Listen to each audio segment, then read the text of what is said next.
E hoje, de forma muito especial, eu queria convidar um casal querido, Randel e Ana Gandu, para vir aqui na frente. Eu vou deixar os meninos, obviamente, se apresentarem melhor, mas eu quero orar por eles. E Randel é amigo de infância. Nós servimos juntos na IBPV, Igreja Batista Pedras Vivas, há long time, hein, Linho? Hoje a gente surfa junto, de vez em quando, né? De vez em quando dá. E ele compartilhou que, dentre as ministrações que eles fazem, uma é sobre temperamentos, sobre essa questão do autoconhecimento, e eles deram o tema temperando os relacionamentos. A gente vem divulgando isso. E, de verdade, eu não sei o que eles têm para compartilhar, mas meu coração descansa em saber que esse casal tem um coração no Senhor. E a nossa oração hoje, eu quero que seja a sua oração também. Se você puder estender suas mãos, permita-se, meu irmão. Em nome de Jesus. Às vezes a gente chega cheio de conceitos e preconceitos. Isso é viagem, isso é... Escute. Pode ser que Deus queira falar algo ao seu coração, que pode transformar o seu casamento, pode transformar o seu relacionamento como família, e você pode hoje sair daqui para viver o melhor de Deus, o vinho novo de Deus para a sua casa e para o seu casamento. Pai, muito obrigado por tudo que já aconteceu aqui, Deus. O Senhor é o centro, Pai, de tudo. Nós sabemos que sem Ti nós não podemos fazer absolutamente nada, e nós clamamos para que nessa noite os meninos sejam apenas instrumentos do Senhor, Pai.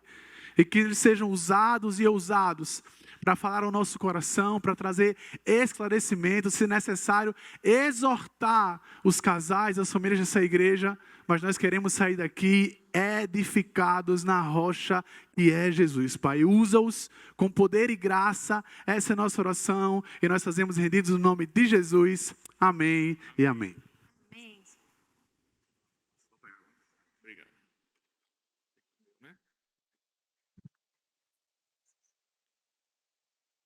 Obrigado. Acho que ele vai só colocar isso aí. Perfeito. Oi. Boa noite, igreja. É um prazer muito grande, uma satisfação muito grande estar aqui essa noite. A última vez que nós ministramos esse tema, foi o quê? Uns 4 meses atrás, na nossa igreja. Eu sou o Randel, essa é a Ana Malha. Nós somos casados há 13 anos, congregamos na Igreja Batista Bereana, do pastor Davi, e conheço aqui, algumas carinhas aqui são bem familiares para mim. E essa minha esposa maravilhosa, ela é psicóloga, tá? Então, ela esteve aqui 4 meses atrás, falando na Conferência das Famílias, não é isso? Verdade. Para os pais. Então, você já estava de cadeira de rodas na época. Nós passamos por um rojão muito grande, uma luta, e está aqui de pé para a glória de Deus. E nem cadeira precisou hoje, né? Nem pediu cadeira para ficar aqui no backup. Mas eu sou da área de exatas, tá? Trabalho no mercado financeiro, não tenho nada a ver. Então, se eu posso falar sobre isso aqui, irmão, vocês também podem aprender. Amém? Então, eu sou números puros, eu posso falar disso aqui, vocês vão aprender em nome de Jesus, certo? Mas a gente tem trabalhado esse tema, nós temos falado tanto na igreja como em aconselhamentos há muitos anos. E essa ferramenta aqui, ela tem sido uma bênção no tratamento de casamentos, relacionamento de pais, filhos, namorados, até aqueles que estão solteiros, não sei se tem alguém solteiro aqui ainda, para observar um pouco aquele que você está namorando para casar e conversar algumas coisas. É um tema... Vida profissional, enfim. É um tema que a gente vê que impacta muito a vida daqueles que absorvem e tentam aplicar isso às suas vidas, certo? E o tema que nós vamos falar hoje é temperando a relação conjugal. Muito bem. E vamos falar sobre a teoria dos temperamentos aplicada à relação conjugal. Por que a gente colocou essa palavra temperando a relação conjugal? Essa palavra ela vem do original temperare do latim, que significa temperamento, controle e equilíbrio.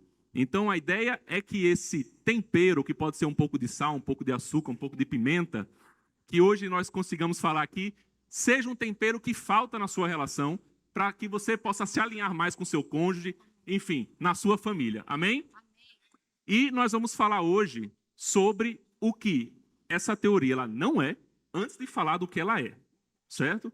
E nós vamos falar como é e como funciona cada temperamento. Nós vamos falar também como podemos aplicar isso à relação conjugal. Esse é o nosso foco hoje, certo? E nós vamos tratar um pouco de conclusões e aspectos práticos, certo? Bom, primeiramente, o que a teoria dos temperamentos ela não é? E eu queria fazer um adendo aqui, porque essa teoria, recentemente, não sei quem acompanha um pouco mais desse tema, ela vem sendo criticada por algumas pessoas. E quando a gente para ver as críticas, são pessoas que não entenderam corretamente o que é essa teoria ou como aplicar essa teoria. O problema não está na teoria, mas está no entendimento de como você pode usar isso como ferramenta. Então, para entender o que é essa teoria, vamos começar dizendo o que ela não é. Primeiramente, a teoria ela não é um ponto de chegada, ela é um ponto de partida. Ou seja, a ideia aqui é que a partir do entendimento dessa teoria, você possa criar um caminho para que você possa fazer disso um instrumento de bênção na sua vida. E não assim, eu entendi a teoria, eu descobri o meu temperamento e está tudo resolvido. Não, agora vamos trabalhar. Então, a partir disso, vamos trabalhar, ok? Ela também não é uma teoria mística ou uma espécie de horóscopo gospel, tá, pessoal? A ideia aqui não é tentar prever o seu futuro ou prever o seu comportamento ou algo do tipo. Não, pelo contrário. A teoria dos temperamentos ela é uma teoria observacional. Na verdade, ela começou a ser falada muito tempo atrás. O pai da medicina, o Hipócrates, ele já começou a trabalhar sobre isso, só que ela vem sendo estudada por psicólogos, enfim, há muitos anos, e muito tem se falado sobre isso, e eles perceberam, com essas observações, que você consegue pegar grupos de pessoas com comportamentos bem similares e categorizar essas pessoas em grupos, por comportamento, certo? Então, ela é uma teoria extremamente observacional, certo? Vamos lá. Obrigado, amor. Ela também não é uma teoria bíblica. Então, aqui nós não estamos pregando os princípios. Você, inclusive, pode discordar disso aqui, que você não vai estar em pecado, certo? Mas aqui a ideia não é tratar de princípios bíblicos, embora nós vamos usar isso para absorver e praticar princípios bíblicos na nossa casa. Mas a teoria em si não é um princípio. Ela é um artifício, ela é uma ferramenta, certo? Ela também não é um rótulo. Principalmente porque o ser humano é extremamente singular. Então, não tem como você pegar uma pessoa específica, dizer que a pessoa tem esse temperamento e você prever todo e qualquer tipo de comportamento que essa pessoa pode ter. Não, gente, o ser humano é extremamente complexo. Agora, é muito interessante, a última vez que nós falamos, e toda vez que nós falamos sobre essa teoria, ao final do momento, sempre vem alguém. A última foi muito engraçada, chegou uma esposa com seu marido, disse, Randall, parece que você tem uma câmera lá em casa. Você descreveu meu marido do acordar ao dormir. Em detalhes, eu falei, bom, não fui eu que descrevi, foi a teoria, tá? Mas a gente percebe que ela, embora seja generalista, ela consegue abraçar bastante o comportamento de cada um, certo? Agora minha esposa vai falar o que é. Vamos lá.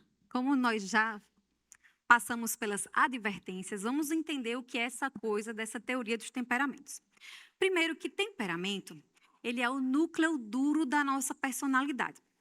Ou seja, ele é algo que vem de fábrica. Ele é inético e... Inético. Eu ia dizer que ele é inato e genético. Aí eu juntei as duas palavras. Ele é inato, ou seja, ele vem de fábrica. E ele é genético, ele é herdado. Geralmente nós herdamos os temperamentos ou dos nossos pais ou dos nossos avós ou tios no máximo, tá? Não vai assim também para o núcleo maior. Mas ele é genético. Então, ele é o núcleo duro da nossa personalidade porque ele não muda, ele tem características minerais. Certo? A segunda coisa que a gente precisa entender é que a nossa afetividade, atividade e atenção, ela é modificada de acordo com o nosso temperamento. Ou seja, a maneira como a gente processa as impressões do meio externo, elas alteram a nossa tipo de atenção, a nossa afetividade, mas principalmente os temperamentos. Eles mudam a maneira como a gente fala, como a gente se veste, o nosso sono, mas principalmente os nossos relacionamentos. Então, por que ela é tão útil? Porque ela nos ensina a nos relacionarmos melhor. Hoje, as nossas aplicações vão ser muito voltadas para a relação conjugal. Porém, você pode usar toda a essência, todo o preâmbulo, toda a teoria que eu vou dar aqui para aplicar isso a qualquer coisa, irmãos. Eu já dei essa palestra para empresas, aplicando para um nível organizacional. Eu já dei essa palestra para os pais, como lidar com o temperamento dos seus filhos.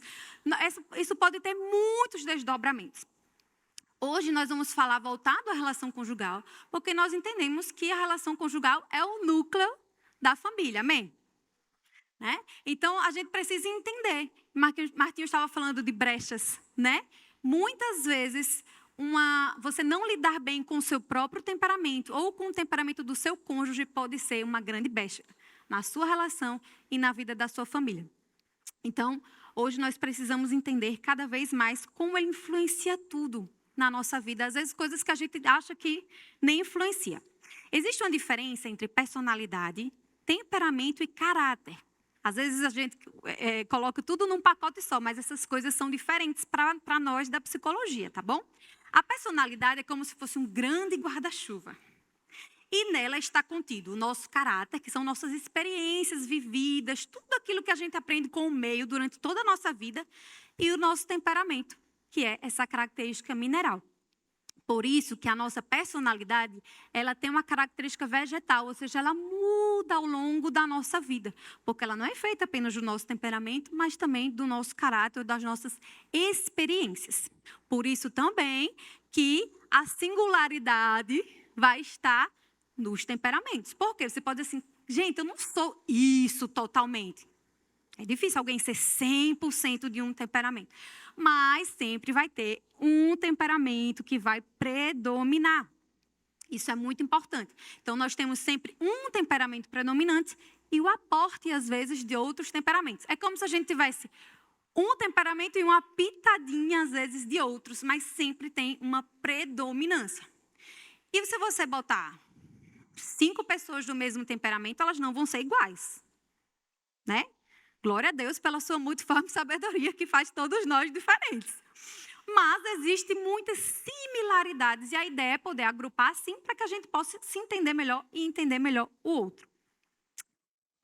Existe uma conexão simbólica dos temperamentos com alguns elementos da natureza. Por isso que muita gente acha que os temperamentos têm alguma coisa de místico, mas não tem. Eles são relacionados a elementos da natureza com uma grande metáfora, porque no final das contas nós estamos falando de simbologia. Os símbolos nos constituem como seres humanos, né? Existe todo um tratado filosófico e psicológico sobre isso. Então, nós temos 4 grandes temperamentos: sanguíneo, colérico, melancólico e fleumático. Quem já conhece a teoria dos temperamentos? Quem já ouviu? Algumas pessoas. Ótimo. Da metade. Então, vamos lá. Vocês estão vendo aí? Eu estou na frente, não, né? Randa, tu está na frente? Eu estou na frente. Porque ele é bem baixinho, né, essa pessoa? Olha, gente, nós temos aqui os temperamentos, certo? Nesse grande diagrama. O temperamento colérico e sanguíneo, que estão na parte de cima do diagrama, são temperamentos extrovertidos, voltados para fora. Os temperamentos fleumáticos e melancólicos, eles são introvertidos, voltados para dentro. E eu tenho uma pequena observação para fazer. Muitas pessoas não entendem direito o que é extrovertido e introvertido. Tem gente que acha que pessoa introvertida é só uma pessoa bem caladinha, que não fala nada, tudo assim. Isso não é verdade. As pessoas introvertidas podem ser muito espontâneas, muito engraçadas, inclusive muito divertidas, mas a diferença é que as pessoas introvertidas elas são mais voltadas para o mundo interior e as pessoas extrovertidas para o mundo exterior. Por exemplo, uma pessoa extrovertida, ela tem uma bateria social que carrega com outras pessoas. Uma pessoa introvertida tem uma bateria social que descarrega estando com outras pessoas. Então, ela fica ali um tempo, daqui a pouco ela diz, gente, preciso ir para casa, não estou aguentando mais. Por favor. Entendem? Então, o introvertido, ele se descarrega e o extrovertido se recarrega. Essa é a grande diferença entre o extrovertido e o introvertido. Tá? Segunda coisa, o temperamento colérico e o temperamento fleumático são temperamentos mais racionais, mais dados à racionalidade. E o melancólico sanguíneo são mais emotivos, mais dados às suas emoções. Isso é bem importante também, quando a gente vai descrevendo cada temperamento, vai fazer ainda mais sentido para vocês, tá bom? Então, vamos lá. Aí tem quente, frio, úmido e seco. O que é isso? Gente, o temperamento tem a ver com o processamento das impressões. O que são impressões? É tudo que nos vem do meio externo. Toda a gama de informações, de afetos e pensamentos que nos vêm do meio externo. Os temperamentos colérico e sanguíneo são quentes. Eles processam bem rápido essas impressões. Os temperamentos melancólico e fleumático são frios. Eles processam com mais cautela as impressões. O temperamento colérico e melancólico, então em cima e embaixo, são temperamentos secos. Ou seja, eles são realmente como uma terra seca. As impressões vêm do meio externo, eles fazem assim, ó. Eles absorvem muito as impressões do meio externo. Os temperamentos fleumáticos e sanguíneos são úmidos, são como uma terra bem molhada. Então, as impressões vêm e passam, vêm, passam, vêm, passam. Não à toa, os fleumáticos e sanguíneos são os mais esquecidos do mundo. Por quê? Eles captam pouco as impressões, elas passam muito rápido. E os coléricos e os melancólicos são, de maneira geral, mais ligados, mais lembrados, porque eles processam com mais sequidão as impressões. Isso é uma parte um pouco teórica, mas quando a gente estiver bem na prática, vocês vão entender bem, tá bom? O sanguíneo é ar. O colérico é fogo. Ele é fogo mesmo. O melancólico é terra. E o fleumático é água. Quando a gente descrever, você vai... Guarde esses elementos, porque você vai entendê-los como uma metáfora. Vai dar para fazer bem essa ponte. E nós vamos começar, então, pelo temperamento sanguíneo. Veja só, na parte de fora do meu diagrama, vocês vão ver as qualidades do sanguíneo. Na parte de dentro, vocês vão ver os defeitos do sanguíneo. Esse diagrama, na sua totalidade, eu vou entregar para o pastor, para ele depois tirar cópia e dar para vocês, tá bom? Eu trouxe algumas cópias, mas não vai ser suficiente, aí depois o pastor reproduz para vocês. Mas ele também é achado com muita facilidade na internet, certo? Só que precisa saber o que fazer com ele, né? Eu espero que vocês saibam a partir de hoje, amém? Vamos lá, eu vou começar com o sanguíneo. O sanguíneo é um show da galera. O sanguíneo, ele é aquela pessoa que já chega chegando, tchá, tchá. Ele gosta. Não, ele não, é um horror para o sanguíneo passar despercebido.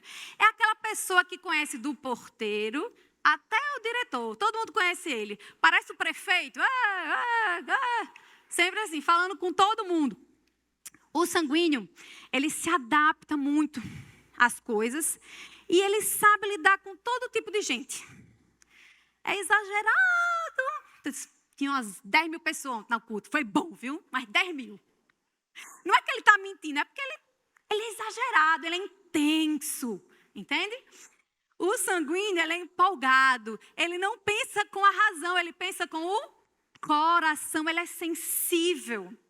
Ele ama viver cercado de gente. A bateria social do sanguíneo é infinita, não acaba. Todo mundo foi embora, mas ele fica lá, sabe? Ele fecha a igreja todo domingo, Ele adora a gente.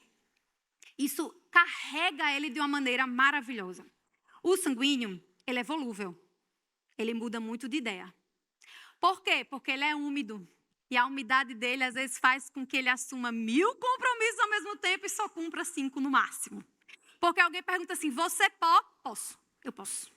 Só que ele não calculou o que ele vai ter que fazer para cumprir aquilo ali.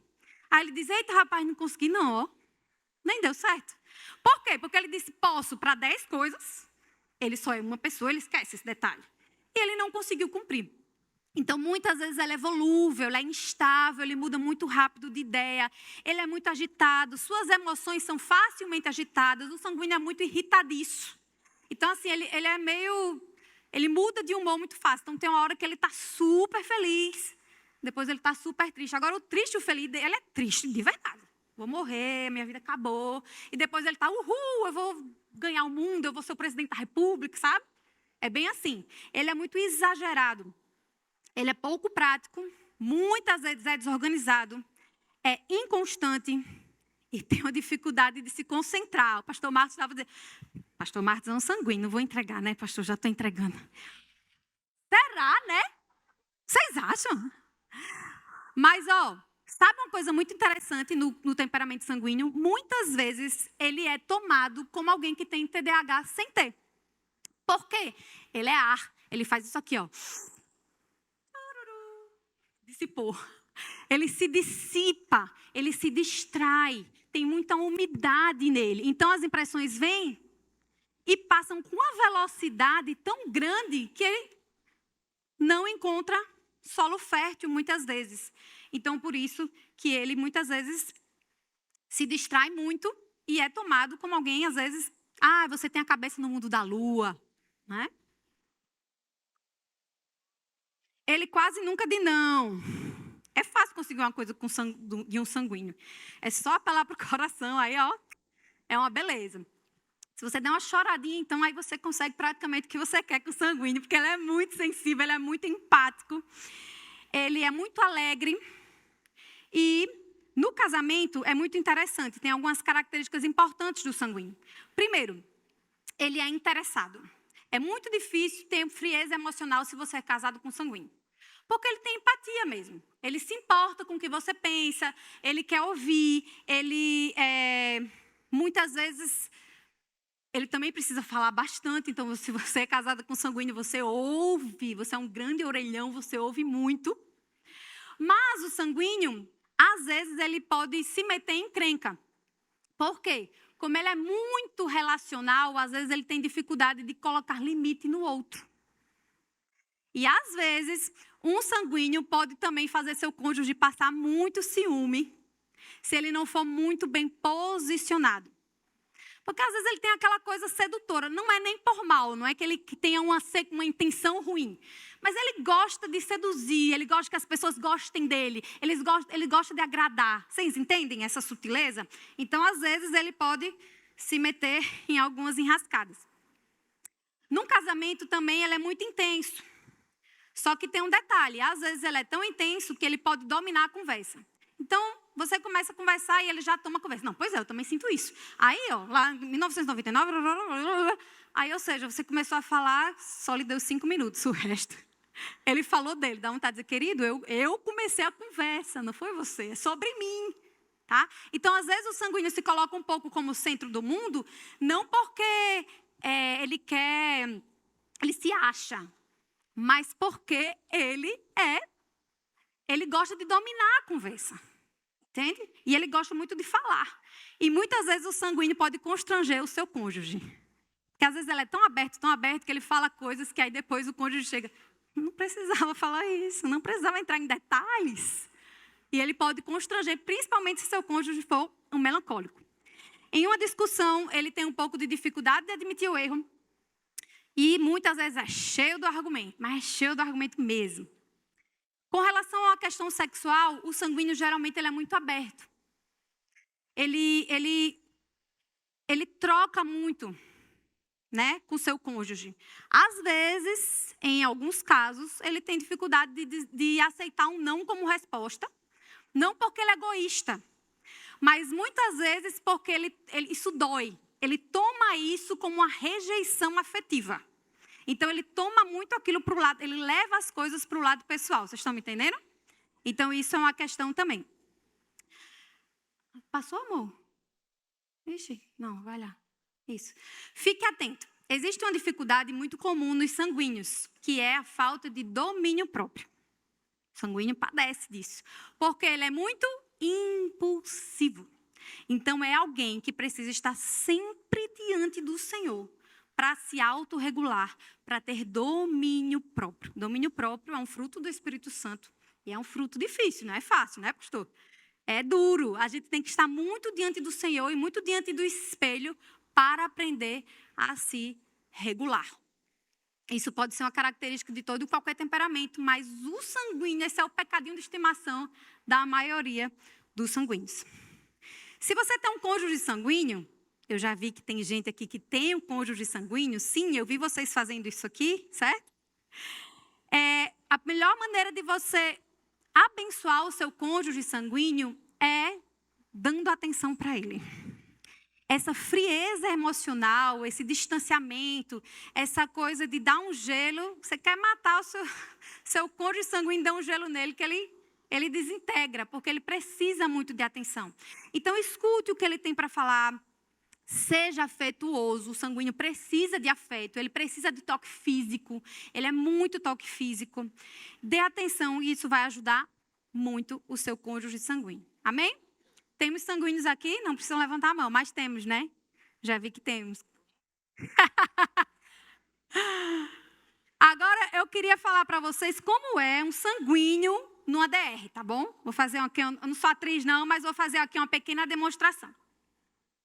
Faz de conta, né? Vamos lá. Eu odeio você, odeio. Você nunca me escuta. Meu Deus. Nunca mais quero falar com você, nunca mais. 5 minutos. Às vezes é 5 minutos mesmo. Ei, amor, deita aqui pertinho de mim. Por favor. Vamos para outra DR? O sanguíneo, ele esquece muito rápido e já parte para a próxima. Isso é uma coisa muito boa, porque ele dificilmente guarda rancor. E isso é uma grande vantagem de ser casado com um sanguíneo. Vamos para o colérico, então? Vamos para o colérico. Muito bem. Quem aqui já teve aquele líder ou chefe durão? Mais durão mesmo. Aquele cara que nunca abre nem um sorriso e faça, realize, e você não fez mais do que sua obrigação. Quem aqui já teve esse tipo de chefe ou líder? Provavelmente, ele era um colérico, certo? Vamos para o colérico. O colérico, a sua decisão se dirige para a ação. Lembra daquela frase, gente que faz? O colérico é gente que faz. Se chegou aqui na igreja e estão as cadeiras empilhadas ali e precisa distribuir pelo auditório, o colérico é o primeiro que vai pegar as cadeiras e vai distribuir. Com a maior naturalidade. Ele faz com prazer, com alegria. Esse é o colérico. Ele é feito para atividade, ele vê o que deve ser feito. O colérico, ele é corajoso. Sim. Até porque ele não admite ter medo. Porque admitir ter medo é uma fraqueza. E o colérico não tem fraqueza. Ok? O colérico não admite fraqueza. Se o colérico está com vê que começa a nascer algum medo na sua alma, ele já vai enfrentar. Eu vou enfrentar esse medo, eu vou derrubar esse medo. Então o colérico não admite ter medo, certo? E o colérico, ele gosta de ser um mestre da situação. Dominante. Ele é o dominante. Então, assim, por exemplo, se tem algum colérico aqui nos assistindo hoje, ele está pensando, eu poderia dar essa palestra no lugar deles e faria melhor. Bem melhor, né? Certo? Então, esse é o perfil do colérico, ok? Ele é muito prático. Ele é extremamente utilitário, certo? Então, tudo que ele está vendo, ele está pensando na utilidade disso. E muitas vezes nos relacionamentos. Então, dificilmente o colérico vai manter uma amizade de longo prazo se ele não vê muita utilidade naquilo. Ou ele pode ser útil para você, ou você é útil para ele. Mas aquela relação é uma relação de alguma espécie de troca. Ter amizade com um colérico para ficar só sentado num sofá, conversando e comendo pizza, ele não tem paciência nem juízo para isso, certo? Então, dificilmente vai ser uma amizade duradoura nesse aspecto. O colérico, as adversidades servem de estímulo e não de obstáculo. Então, é aquele cara que, se tiver um desafio para ele, opa, é aqui que eu vou. Eu vou ganhar esse desafio e eu vou conquistar a vitória. Certo? O colérico, ele é um pouco, ou bastante, a depender, intransigente, inflexível. Certo?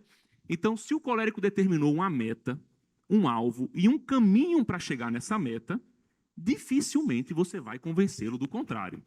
Ele pode bater a cara na parede. Agora, você convencê-lo de que ele trilhou o caminho errado vai ser um pouco difícil. Certo? Cadê, meu amor? Depois do intransigente tinha mais coisa ali que eu queria falar. Obrigado. Pronto. Ele é ativo. Gente, o colérico ele é muito ativo. Você quer descobrir um colérico? Tem uma maneira muito fácil de descobrir quem é colérico. Pela ligação. O colérico te ligando, se for, ainda mais se você tiver algum assunto pendente para resolver alguma coisa, ele vai ser assim. Olá, tudo bem?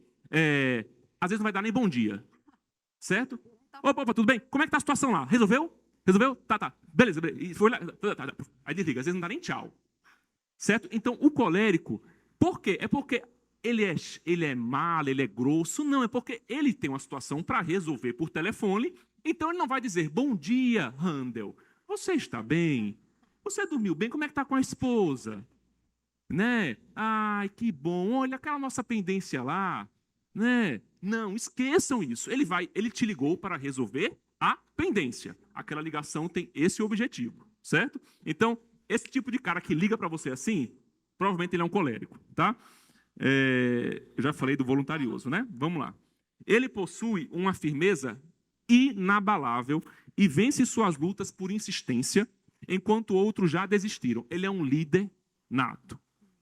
Ou seja, aquele projeto difícil, onde a galera, metade já desistiu, ele vai até o final. Diferente do sanguíneo, que a Ana Maria falou aqui, que se dispersa no meio do caminho. Já começou, já Missão dada para um colérico é missão cumprida. Certo? É QAP, né? QAP. Tem militares QAP. aqui? É QAP, né? Quando acionado, pronto. Então, ele está sempre ali pronto para cumprir sua missão. Ele é determinado em seus projetos e geralmente ele não se compadece facilmente com os outros. O que às vezes o torna um pouco tirânico. Ele é um trator, certo? Ele é um rolo compressor. Então, se o objetivo dele é estar aqui resolvendo essa parada e você é um que está no meio do caminho, às vezes sem muita utilidade, ele vai colocar você no meio do moído e vai tratar e você junto. E você vai ser levado para esse rolo compressor, certo? Então, algumas vezes o colérico passa por tirânico por essa característica. Ou, às vezes, ele é oportunista, porque ele vai chegar lá e vai atropelar algumas vezes, ele pode fazer isso, certo? Quando adulto, o colérico tem um pouco de dificuldade de aceitar Cristo, de se submeter a Cristo, porque afinal ele pensa, aquele versículo de Jesus, onde fala, sem mim nada podeis fazer, é um pouco difícil para o colérico, porque eu posso, né? Eu dou conta. Então, para o colérico, às vezes, reconhecer que ele é insuficiente e merecedor da graça de Cristo, às vezes dá um pouco de trabalhinho. Deus tem que dar uma marretadinha para ajudar, certo?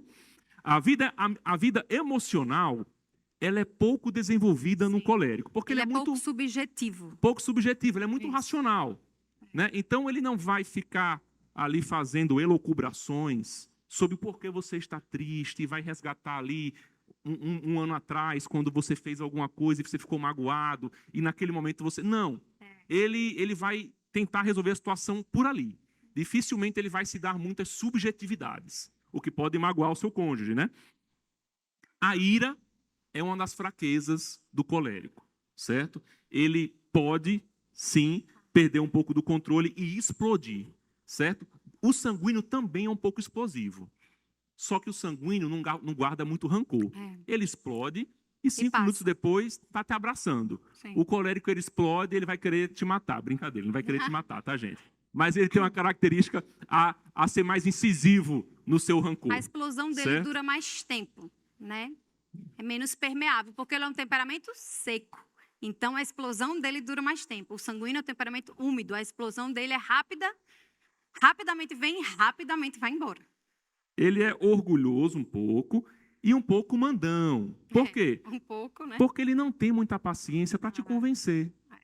Então, ele está num projeto com você e fala assim, olha, você tem que preencher essa planilha, fazer esse projeto. E você fica lá enrolando, ele vai mandar você fazer e pronto. Ele não vai sentar com você e fazer um discurso motivacional, te mandar uma premiação. Se você fizer, você vai para a Disney e te abraçar, vamos junto. Não. Ele vai mandar e você vai ter que fazer. Porque ele não vai ter muita paciência de te motivar nesse aspecto. Você que seja motivado, certo? Então, ele tem dificuldade de pedir perdão. Isso para o colérico é uma coisa muito marcante. Ele não tem tanta dificuldade de perdoar, mas de pedir perdão, sim. Porque ele é osso duro de roer. Para ele dar o braço a torcer, ele ser bem tratado. Dificilmente, se você conhecer alguém colérico, que chegar para você e dizer assim, me perdoe, eu errei, é porque realmente ele já foi tratado pelo Senhor. Ele está sentindo muito mal. Ele viu que ali ele fez uma grande besteira. Geralmente ele vai fazer o quê? Vai mudar a atitude. Ele sabe que está errado, ele sabe que você sabe que ele está errado, e ele vai mudar a atitude, vai fazer diferente, mas não vai chegar para você, eu errei, me perdoe. Dificilmente, certo? Ele tem um forte desejo por poder. No casamento, o colérico, ele é um conquistador. Então, o colérico é aquele cara que quando está namorando e quer casar, quer conquistar aquela menina, ele vai ser o cara que vai fazer de tudo. Vai dar o sangue. Ele vai comprar flores, vai levar num restaurante legal, vai fazer programa, projeto, passeio. E ele é criativo, ele tem muita ideia, ele faz. E aí, às vezes, no caso, ele, casou. Então, eu casei. Então, agora eu vou ser o quê? Provedor. O que eu tenho que fazer? Trabalhar. Foco. E aí, muitas vezes, a esposa do colérico se sente um pouco abandonada. E fala assim, olha, obrigado por trabalhar, mas assim, eu quero você, não só o seu dinheiro ou o seu trabalho.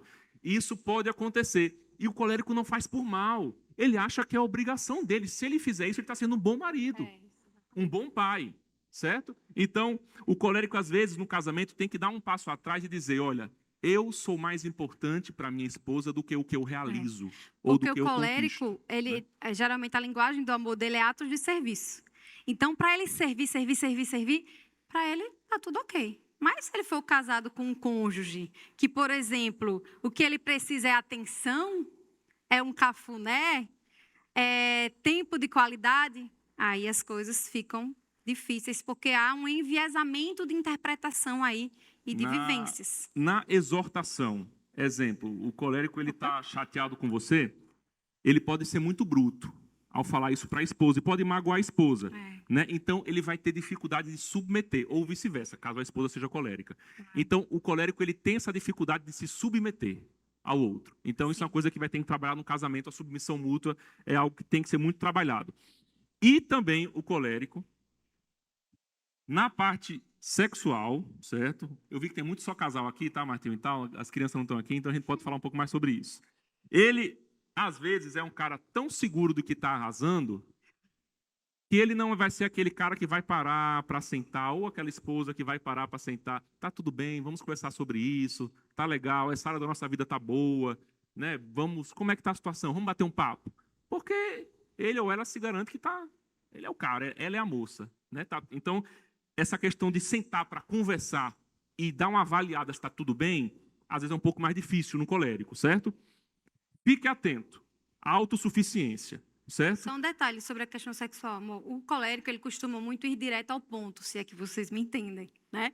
Ele corta muito toda aquela preliminar, porque para ele o negócio é ir direto ao ponto. Porque ele é direto ao ponto em tudo na vida dele. Então, ele costuma dar pouco espaço para esse desenvolvimento. De maneira geral, tá, gente? São generalizações. Então, ele já vai direto ao ponto e para ele está tudo certo.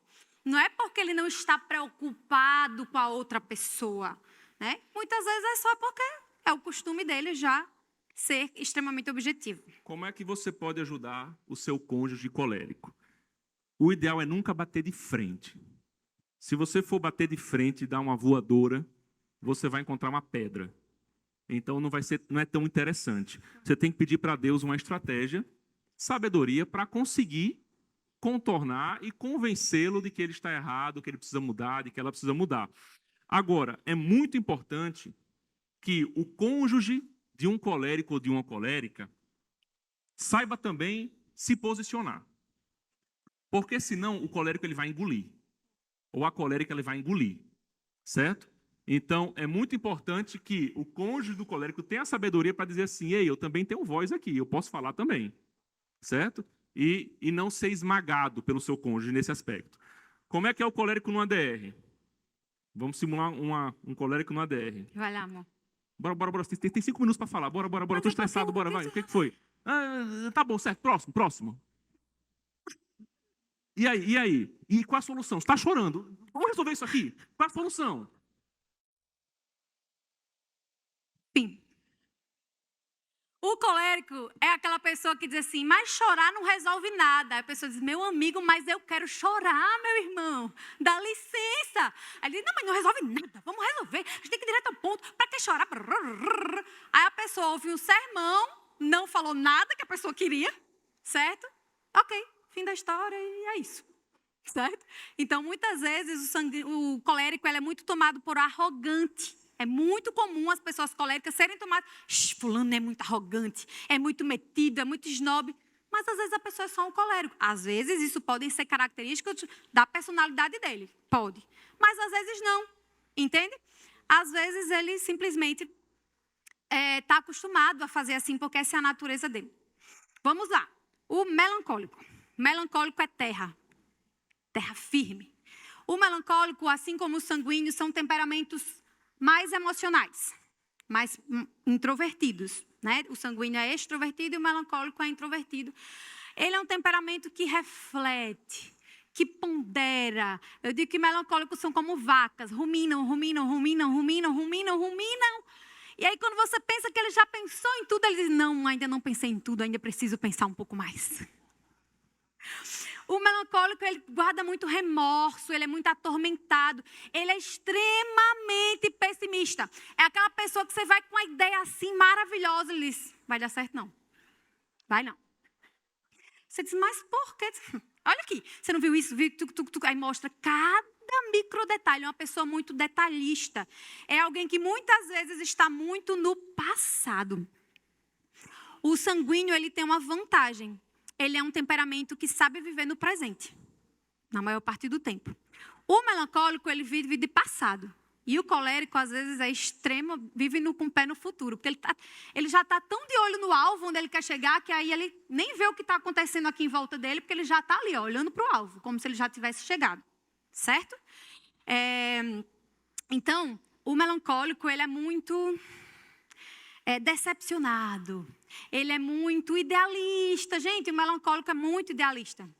Eu tenho uma sogra muito melancólica, aí eu brinco com ela. Ela é, assim, uma exímia cozinheira. Inclusive, os melancólicos são muito habilidosos. Geralmente, tudo que o melancólico se propõe a fazer, ele faz muito bem.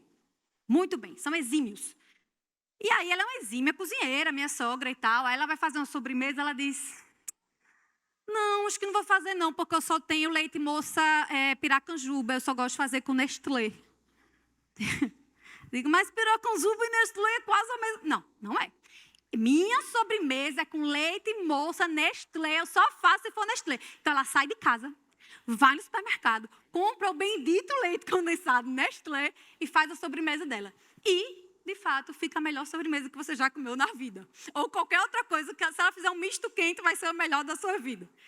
Mas, muitas vezes, os melancólicos são inflexíveis. Porque eles são idealistas. Então, se eles idealizaram algo na cabeça, eles querem cumprir aquilo ipsiliter, direitinho, tudo conforme ele idealizou. Ele é analítico, ele é abnegado, ele é um amigo muito fiel. Gente, o melancólico é muito leal. Geralmente, os melancólicos têm amigos de 30 anos, 40. Ele tem amigos da vida. Sabe aquele povo? Meu amigo de jardim da infância. Que lindo. Tipo, eu não lembro nem com quem eu estudei no jardim da infância. Com todo respeito. Não lembro, não faço a menor ideia. Mas o melancólico está ali. Ele vai ligar no seu aniversário. Ele vai lembrar, quiçá, até do seu aniversário de casamento. Talvez, se você se relaciona. Ele vai dizer assim, olha aqui, eu sei que você gosta de figos silvestres do Canadá. Eu encontrei na feira e trouxe para você. Você faz, nem me lembro do dia que eu compartilhei isso com você. Mas seu amigo melancólico vai lembrar. Ele é muito confiável. É alguém com quem realmente você pode contar. Ele tem um padrão de qualidade super alto. É muito interessante, porque o nível dele é muito alto. Ele, muitas vezes, é muito dado aos sacrifícios pessoais. Então, é alguém muito abnegado mesmo. É alguém que geralmente escolhe ramos de profissão onde a dedicação e o sacrifício, o serviço ao outro, como coisas da área de saúde, por exemplo, é muito forte. Porque ele tem essa coisa de querer ajudar, mas ele ajuda, às vezes, até quase se negando e se negligenciando. Então, o melancólico muitas vezes se negligencia pelo outro. Ele se magoa com muita facilidade. Então, assim, para você magoar um melancólico, você precisa disso aqui, ó. E bem pouquinho. Entende? Porque tudo ele leva para o lado pessoal. Tudo ele se ofende. Tudo ele fica pensando assim, mas naquele dia você disse isso aqui. Mas claro que o outro não lembra, né, do dia. Se ele tiver um temperamento úmido, então aí é que não lembra. Não lembra. Aí você diz, não, mas você disse isso. E você disse isso. E 3 anos atrás você disse a mesma coisa. E agora você está me dizendo outra coisa? Não, meu filho. Eu tenho um irmão melancólico. Vou expor meu irmão aqui. É o fleumático melancólico, seu irmão. Meu amigo Martins conhece. Ele namorava uma moça e um dia ela foi lá para casa. A gente morava em Curitiba. Com a família toda, né? E a namorada era dele. certo? E levou ela lá para casa e tal, né? E aí não tinha quarto para todo mundo. E ele teria que dormir na sala, né? Para que a namorada dormisse no quarto dele. E ele chegou para mim e falou assim: Handel, saia do seu quarto para que a minha namorada durma no seu quarto. Eu falei: vou o quê? A namorada é tua, cara, vai dormir na sala. Tá louco? Moral da história, ficou por isso. Uns 15 anos depois, eu acho que 15 anos depois, não estou de brincadeira não. Foi muito tempo depois. Eu já era casado com essa moça aqui e tal. Um belo dia a gente teve uma discussão e alguma coisa que eu ia Nem pedir... tinha relação com isso. Não, uma discussão qualquer, onde Ah, ele tinha que me dar alguma coisa, ele não queria na época. Ele falou assim, e aquele dia lá? Aí eu falei, que dia? Aquele dia lá, Claro que não lembrava, da né? minha namorada. Que eu lhe pedi e você não me Assim, deu. pra eu lembrar disso, gente, eu sou fleumático, pra eu lembrar disso, assim, Umidade, esquece. muita umidade. Esse é o melancólico, tá? O melancólico, geralmente, ele é muito organizado e muito disciplinado. Embora, muitas vezes, ele tenha dificuldade de gerir algumas tarefas, porque ele é muito monofoco. E o foco dele não é assim. Assim é o sanguíneo. Ele é assim. Então, ele geralmente faz pouca coisa, porque ele gosta de fazer tudo. Perfeito. Então, ele faz pouco. Agora, se você disser assim, olha, eu queria que você dobrasse aqui esse papel. Vai ser o melhor papel, mais bem dobrado que você já viu na sua vida. Entende? Só que isso faz ele sofrer muitas vezes e às vezes faz os outros sofrerem também. Ele não gosta de descuido, de desleixo, de relaxamento. Ele tem dificuldade de perdoar porque ele guarda muita mágoa, um temperamento muito seco. E aí o colérico é quente e seco. Ele guarda, mas como ele é quente, ainda passa. O melancólico é frio e seco. Então ele faz isso aqui, ó. Tudo. Guarda. Inclusive, os melancólicos, eles tendem muito, como o termo já diz, a melancolia e a depressão. Tá? Porque eles guardam demais e eles rememoram demais o seu passado. Olha muito para dentro, amplifica muito os seus erros e os erros dos outros. São pessoas críticas e são pessoas indecisas. Você ir comer no shopping com melancólico, não faça isso. Não faça. Porque você vai comer, toda a sua família vai comer, ele vai estar ainda dando volta por todas as coisas do shopping para ver qual é o melhor. Depois ele vai, dentro daquele melhor, escolher qual é o melhor prato. E aí já são 5 horas e estamos indo voltando para casa. Então ele tem isso também muito forte. O melancólico é pouco grato, ele é um pouco reclamão e ele é muito insatisfeito. Porque como ele é muito idealista, ele tem dificuldade de dizer assim, não foi assim, mas foi legal. Não, foi péssimo, não gostei. Tá? Então ele sempre sobe muito a régua, inclusive é muito autoexigente. No casamento, o melancólico, ele tem muita dificuldade de perdoar. Ele guarda muita mágoa. Então, ele precisa realmente aprender a liberar perdão. A segunda coisa que o melancólico precisa no seu casamento é aprender a lidar melhor com a frustração. Porque quando ele se frustra, ele empaca. Se frustrou, empaca. Ele paralisa. Ele não consegue ter aquele jogo de cintura. Sabe que o sanguíneo tem? Não, vamos fazer assim. Aí vai para um lado, vai para o outro. Não, ele simplesmente paralisa. Se não pode ser assim como eu idealizei há 5 meses, então não vai ser nada. Então, meu Deus, o que é que eu vou fazer da minha vida? E ele realmente, às vezes, literalmente, ele paralisa no lugar. Porque não sabe muito bem o que fazer. Ele tem dificuldade de lidar com frustração. E, às vezes, o temperamento melancólico tem muita dificuldade de ser grato. De ser agradecido. Tá? No sexo, o melancólico, ele costuma requerer muito romance, muita conversa, muita preliminar, muito, às vezes, de maneira exagerada. Então, no dia a dia da rotina, muitas vezes há muito desgaste na vida sexual do cônjuge que é casado com o melancólico e do próprio melancólico, porque, às vezes, ele não consegue ter aquela flexibilidade mesmo para colocar isso, por exemplo, na rotina. A maior dificuldade fica atento. Uma das maiores dificuldades do melancólico, ele é que é perfeccionista. Ele é muito perfeccionista. Então, isso é algo que ele sempre tem que ter cuidado. E quem é casado com melancólico, você precisa ajudar o seu cônjuge em algumas coisas. Primeiro,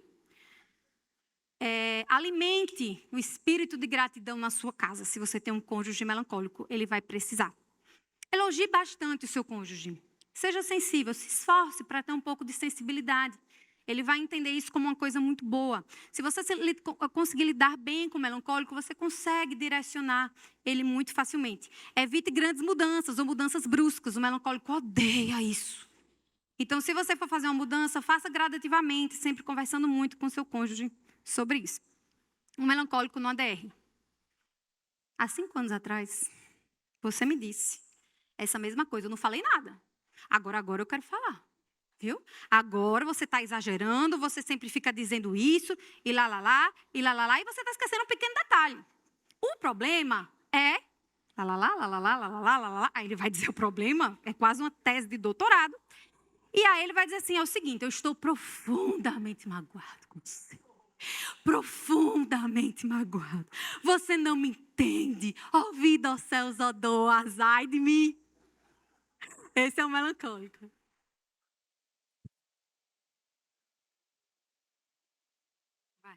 Agora vamos para o fleumático.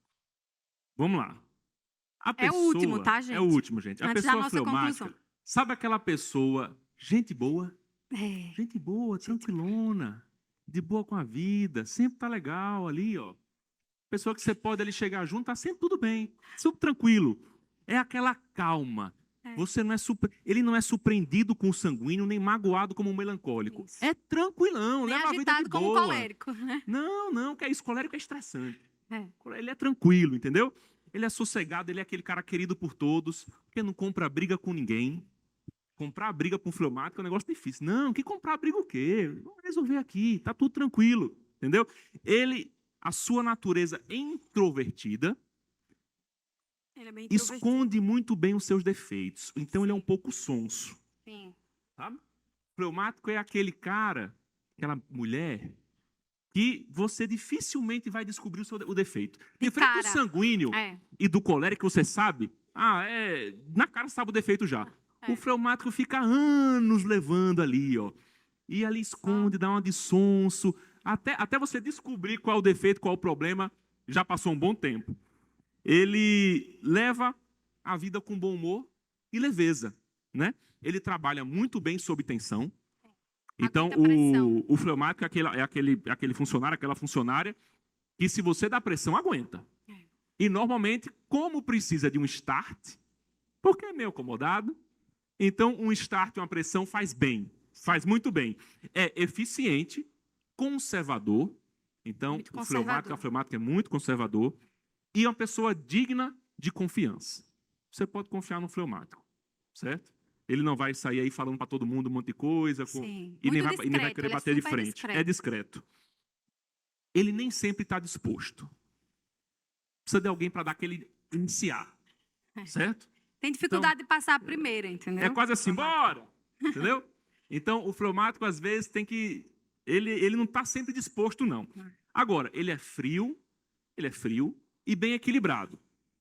As situações dos outros é algo que não lhe atrai atenção. Sim. Veja bem, ele não é alguém que vai querer se envolver com a vida dos outros, porque ele não quer envolvimento. Dá trabalho se envolver. Dá trabalho, gente, é pesado, e eu vou ter que sair de casa, às vezes, um dia à noite, eu vou estar cansado do trabalho, vou estar querendo ver uma Netflix, comer uma pipoquinha. Então, ele não vai querer se envolver, não, dá trabalho, entendeu? Ele não costuma explodir, afinal, ele tem um pavio longo, certo? Agora, se um fleumático explodir, fica feio. Acho que até pior do que o colérico. Porque ele levou tanto no banho-maria e, às vezes, deveria ter explodido antes, mas porque não quer conflito, não quer confronto, ele vai levando, até uma hora também que nem ele aguenta, é quando explode e vira o apocalipse, certo? Então, ele é indiferente e um espectador. Sabe quando está pegando fogo aqui? Vou dar um exemplo, uma confusão assim, né? Uma assembleia extraordinária que está tendo uma briga de membros, alguma coisa feia assim, pastor. Tá aqui nunca teve, em nome de Jesus. Ele vai ser, tem não. Ele vai ser aquele cara que vai estar assim, ó, sentadinho, comendo pipoca e... Ele gosta de ver a vida como espectador. Então, assim, ele não vai se envolver. Ele dificilmente vai comprar aquela briga. Ele vai ficar só olhando, como se fosse um meme. Ali, sentadinho, com um sorrisinho no canto, observando a situação. Ele raramente deixa transparecer os seus sentimentos. Agora, ele é um conciliador e um pacificador nato. Sim, é Um bom diplomata. conselheiro. Uhum. Então, o fleumático tá pegando fogo aqui, uma confusão aqui, uma pessoa está com um argumento, o outro está com outro, ele tem um equilíbrio para ouvir os dois lados e racionalmente dizer assim, olha, vamos chegar num consenso porque não está legal não. Então ele consegue com frieza avaliar a situação e oferecer uma solução, porque ele é frio e ele consegue olhar isso de maneira racional. Ele não gosta de confusão, ele acha sempre que o outro pode fazer em seu lugar. Sim. Então, assim, diferente do colérico, que se tivesse as cadeiras aqui empilhadas, o colérico vai ser o primeiro, ele vai chegar, vai ficar ali no canto. Aí se o pastor chegar, irmão, estão precisando de gente para as cadeiras. Aí ele vai. Mas ele, Bem devagarinho. se der para se encostar, ele vai se encostar ali. Certo? Tem alguém, tem um menino, tem um jovem, tem um adolescente. O adolescente tem saúde para colocar as cadeiras, eu estou tranquilo. Certo? Então, ele tende a ser um pouco preguiçoso, moroso e vagaroso. Ele é muito difícil de convencer. Ele é meio teimoso. Certo? Sim. Diferente da teimosia do colérico, que é mais obstinado. O colérico, ele estabelece uma meta e vai até o fim. O fleumático é teimoso mesmo. Ele é tão tranquilo, ele tem as convicções dele, que para você dobrar ele na conversa, convencer ele do contrário, como ele não quer confusão, ele vai falar assim, é verdade, é verdade. Aí vai fazer tudo diferente. Eu tenho que mudar isso, é verdade, tá errado, tá errado. Aí você saiu, ele faz tudo igual. Certo? Ele só quer que você saia da frente dele, para ele seguir a vida. Ok? Então, ele é muito difícil de convencer e não gosta de mudança. Então, é aquela pessoa que cria a zona de conforto. Então, o fleumático adora criar um castelinho maravilhoso ali. Ele põe o seu trono e ele está tranquilo. Não mexam aqui na fortaleza que eu construí, porque aí vai ficar chato. Vai ser cansativo, né? Ele é materialista. Agora, quando eu digo materialista, é tio Patinhas. Ele gosta de juntar. Ele gosta de ter. Às vezes não é tão generoso, né? Porque olha muitas vezes para o cofrinho dele. É porque ele gosta muito de segurança, né? Então, tem essa questão. Vamos lá. No casamento, pode passar aí. Já passei. No casamento, dificuldade do fleumático é sair da sua concha, certo? Ele precisa se esforçar para perceber o choro do sanguíneo e do melancólico ali, como eles estão sofrendo com aquilo. Então, ele tem que fazer um esforço, porque ele fica, às vezes, ele pode só ficar olhando assim, é difícil mesmo, né? E aí vamos comprar vamos comer um hambúrguer? Não, então ele tem que fazer um esforço para entrar ali com a pessoa. Porque ele é muito frio e muito úmido. Vamos então chorar juntos, vamos chorar juntos, fiquem, né? Fala mais, eu quero te ouvir. Né? Vamos lá, vou me desgastar. Eu vou doar meu tempo para ouvir o seu sofrimento e sofrer junto com você. Então isso é difícil, a gente pode ir ali. Então, isso é difícil para o fleumático, tá, gente? Vamos lá. Comunicação. O fleumático precisa aprender a compartilhar seus anseios. Oi? Como é que está a hora, pastor? Eu estou acelerando aqui, tá? Comunicação. Então, o fleumático ele tem que aprender a comunicar os seus anseios de forma mais aberta. Ele precisa aprender a se comunicar. O fleumático tem dificuldade de se comunicar, de expressar os seus sentimentos. É porque ele acessa pouco o sentimento. A minha sorte, gente, eu sou um fleumático com pitadas de colérico. É que eu casei com essa moça aqui, que é sanguínea melancólica, psicóloga, né? Então, ela me ensinou a me expressar. No começo do casamento, tá tudo bem? Tá bom. Tá ruim? Tudo bem. E aí, daqui a pouco ela via eu adoecendo de estresse. Amor, vamos lá, fala. Aprenda a falar, se comunique. Né? Então, o fleumático tem que aprender a se expressar, a se comunicar. Muitas vezes quem é casado com fleumático tem a impressão que ele não está nem aí para você. Não está nem aí para mim. Mas não é verdade. É apenas porque ele está tão, às vezes, em si mesmado mesmo. Ou então tão no mundo da lua, porque é frio e úmido. Lembra que tem muita umidade, certo? Então as impressões vêm e vão embora. Ele capta pouco as impressões. E aí dá essa impressão. Quando nos casamos bem no início do casamento... Vai começar a contar os podres agora? Eu já conto os seus também. Bem no início do casamento era muito engraçado. Porque... Não, vou contar primeiro que você então. Gente, essa moça aqui é uma sanguínea de família de sanguíneos. É verdade. Eu namorando com essa moça, um belo dia na casa dela, estava ela, a irmã e a mãe. Tá sendo gravado, viu? Ela já sabe falar para todo mundo. Eu amo minha sogra, uma mulher de Deus. Ela é uma mulher de Deus, evangelista. Eu digo que a minha mãe não é Mas- sanguínea, ela é hemorrágica. Mas, gente, eu tava lá, eu tava no quarto. Eu tava no quarto Sanguínea estudando. sou eu. Eu tava no quarto dando e começou um quebra-pau, com todo respeito. E confusão, Discussão, confusão. conversando. E eu achei que ia sair ali rompimento familiar, problema, tinha que chamar pastor, mas era uma briga intensa, uma gritaria. Eu falei, meu Deus do céu. Aí deu 3 minutos. E esse bolo? E o chocolate? E vamos lá. E Tudo não sei o certo, quê. nada errado. Gente, tudo certo. Então, Tudo quando eu casei com essa moça aqui, os primeiros diálogos era aquela coisa intensa, né? Ela queria vomitar. Blá, blá, blá. Aí eu, meu Deus, eu sou um monstro, eu sou... né? E ficava processando, era mais lento. Aí daqui a pouco dava 2 minutos, ela, vamos comprar vamos, me beije, né? Eu, não, calma. Eu tô magoado ainda, eu preciso processar, calma. Aí ele disse, mas como assim? Você já se recuperou? Eu digo, claro. A gente tá demorando muito, vamos se recuperar rápido. Mas e eu achava, na minha intensidade muito afetiva, né? Que ele às vezes não estava nem aí para mim. Então, por exemplo, eu falei que eu vim aqui de cadeira de rodas, eu tenho um problema de saúde muito grave. E às vezes eu estava super doente. E Randall dizia assim, vai ficar boa. Isso aí. Eu dizia, oi? Meu irmão, estou quase morrendo. Como assim vai ficar boa? Então, veja que, claro, glória a Deus que todo esse conhecimento entrou na nossa vida. Então, os cabelos ficando brancos, né? eu dizia assim, não é que ele não me ame, não é que ele está nem aí para mim. Ele só é um fleumático, essa é a melhor maneira que ele tem de expressar.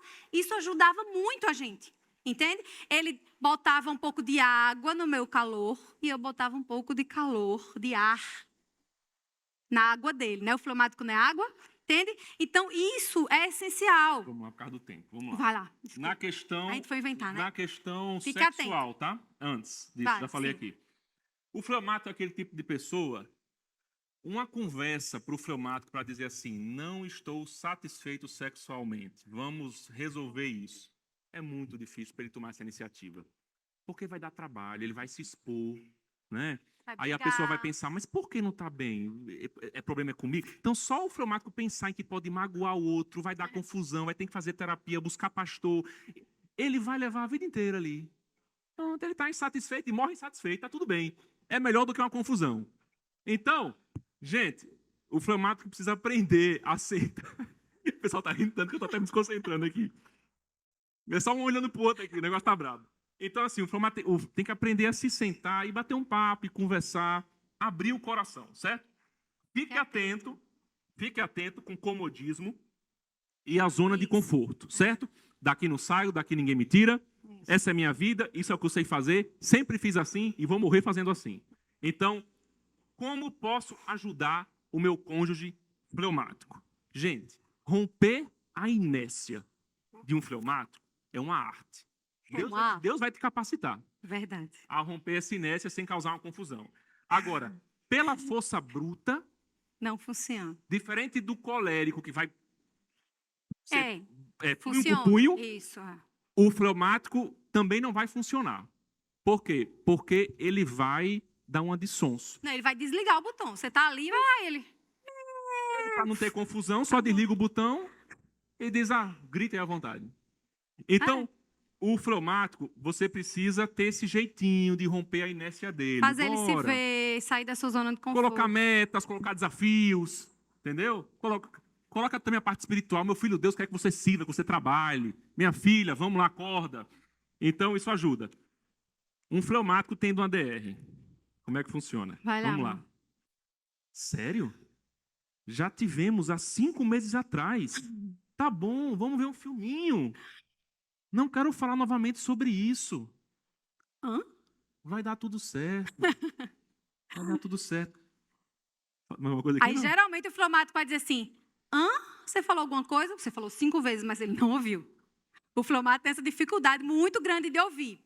Porque como ele tem muita umidade, então, ele desliga o botão e aí ele pergunta muito.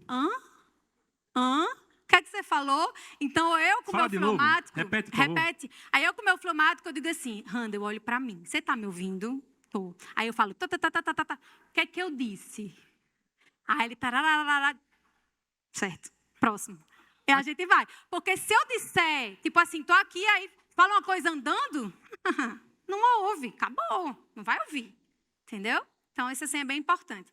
Vamos para as nossas considerações finais. Gente, todos os temperamentos são úteis para o reino de Deus, amém? É a multiforme sabedoria de Deus. Cada um pode ser útil dentro do reino de Deus. Se a gente fosse pegar aqui os personagens bíblicos, quem é que seria o sanguíneo? O pessoal chutar. Pedro, muito bem. Gente, olha o que Pedro diz. Senhor, tu és o filho do Deus vivo e tal, aquela coisa toda. E aí Jesus diz, tu és Pedro e sobre essa pedra eu vou edificar a minha igreja. Daqui a 5 minutos Jesus diz, arreda-te de mim, Satanás. Já falou besteira, deu 5 minutos. Inconstante. Pedro era um discípulo extremamente inconstante. Mas Pedro, principalmente depois da negação de Jesus, da sua ressurreição, quando Jesus chega para ele, eu brinco que Jesus perguntou 3 vezes, Pedro, tu me amas? Porque ele precisava repetir para internalizar aquilo ali bem firmemente, né? Mas Pedro foi muito inconstante durante toda a sua vida, durante o ministério de Jesus, mas Pedro foi uma pessoa transformada. Então, nós, todos sanguíneos, podemos ser transformados. Amém? Coléricos. Quem foi o colérico da Bíblia? Quem chuta? Paulo. Paulo. Podia ser os dos filhos de Zebedeu também. Mas era Paulo. Gente, Paulo, todos os discípulos, eu disse, vem comigo, não vamos ser pescadores de homens. O que é que Deus faz com Paulo? Puf, cai do cavalo, fica cego. É isso. Com ele tinha que ser assim. Não podia ser uma coisa amena, vem comigo. Não. Tinha que cair do cavalo e ficar cego para poder. Porque ele era autossuficiente. Ele perseguia a igreja pela convicção que ele tinha. A partir do momento que Deus mudou a sua vida e mudou suas convicções, o que é que ele fez? Ele liderou. Ele liderou e foi o maior missionário que já existiu. E olha o que ele produziu. Gente, tem que ser um colérico para produzir tudo aquilo. Faz em série. Entende? Melancólico, alguém chuta? Ele é tão prático que falou para os solteiros, não casem não, porque tá muito difícil. Então, melhor não casar. De tão prático, né? Quem é que arrisca o melancólico na Bíblia? Jeremias, Quem mais? Moisés.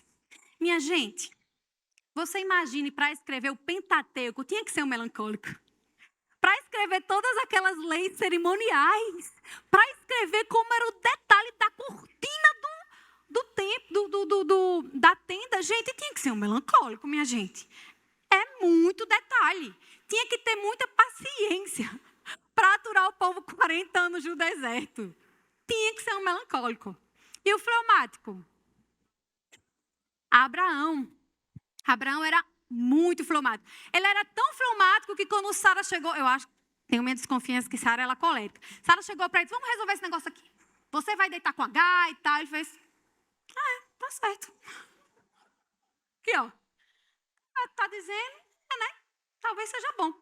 Fleumático. E o que é que Deus faz com ele? Primeira coisa, primeiro movimento que Deus faz com Abraão. Sai da tua terra, da sua parentela e vá para a terra que eu te mostrarei. E não vou dizer nem onde é. Você vai sair da sua zona de conforto. E Abraão vai e é o pai de multidões, o pai da nação de Israel. Então, não existe temperamento bom e temperamento ruim. Existe temperamento tratado e temperamento não tratado. Meus irmãos, o temperamento, ele não muda, mas ele pode ser moldado, lapidado, burilado, disciplinado. E é isso que nós, com a ajuda do Espírito Santo de Deus, devemos buscar. Está aí o texto de Gálatas que nos mostra todo dia como a ação do Espírito Santo pode mudar a nossa vida e a nossa história. E pode fazer com que nós nos relacionemos melhor. Que a gente possa plantar novas sementes. Então, você pode ser um fleumático mais ativo, um sanguíneo mais controlado, um colérico menos bravo, um melancólico menos idealista, menos perfeccionista. Agora, você precisa saber das suas qualidades para servir a Deus e dos seus defeitos para colocar os pés da cruz para ser tratado. Amém? Eu tinha só uma coisa para falar, que eu estava pensando. Essa teoria, ela é válida para todos os relacionamentos da gente. Mas no meio da nossa família, ela é particularmente útil. Sabe por quê? Eu atendo muito famílias, há muitos anos, já sou psicóloga há mais de 17 anos. E muitas vezes eu vejo uma mãe sanguínea tendo dificuldades com seu filho colérico. Eu vejo um pai melancólico tendo dificuldades com seu filho colérico, ou sanguíneo, ou flamengo. Então, muitas questões que nós temos, tem coisas que são mais profundas, obviamente, né? Nem tudo se resume a isso. Mas, às vezes, se a gente consertar isso, que é o que está na superfície, muita coisa vai, como um grande efeito dominar, se ir consertando para a glória de Deus. Amém? Que Deus nos abençoe. Deus abençoe vocês, irmãos. Foi um grande prazer.